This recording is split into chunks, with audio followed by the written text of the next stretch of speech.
Charles Darwin did not call himself a scientist. When he was young, it was not possible. The word scientist was not invented until 1833, when Darwin reached his 20s. Before then, people who studied the natural world were known as naturalists and natural philosophers. Darwin's shipmates on HMS Beagle thought of him as the ship's philosopher. They called him Philos. The nickname did not imply that Darwin was a lofty thinker, prone to idle reveries or flights of fancy. At the time, natural philosophy was a surprisingly active, physical pursuit.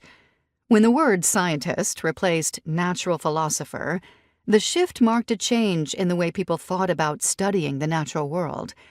It was more than mere semantics. In the decades before scientist was coined, there was no clear separation between the arts and the sciences. After scientist was proposed as a parallel to artist, these realms began to divide. Until then, romantic poets and philosophers, who were often one and the same, tended to think of pursuits that we would now call artistic, writing poems, sketching landscapes, making botanical drawings, as empirical investigations into the natural world. At the same time, their idea of philosophy was often very close to what we now think of as natural science. Natural philosophers conducted experiments.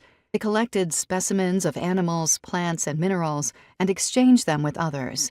They anatomized, classified, and dissected, breaking rocks open, pulling flowers apart, cutting frogs into pieces. Philosophers were people who got their hands dirty.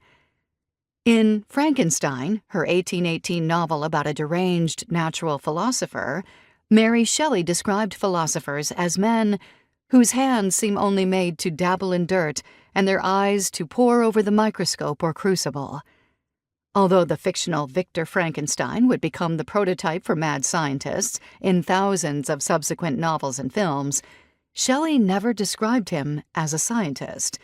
At the time, years before the word existed, such crucible-wielding, microscope-peering, dirty-handed dabblers were known instead as philosophers. Decades after the word scientist was coined, Charles Darwin and Victor Frankenstein would come to stand for two sides of the 19th-century scientist in the popular imagination.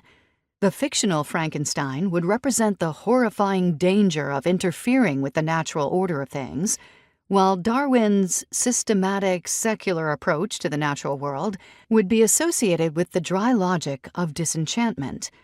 On the one hand, supernatural horror. On the other, a wholly rationalist world so drained of emotional or spiritual significance that it inspired another type of horror. Scientists would become disturbing cultural figures either way, whether they were too close to magic or too far removed from it.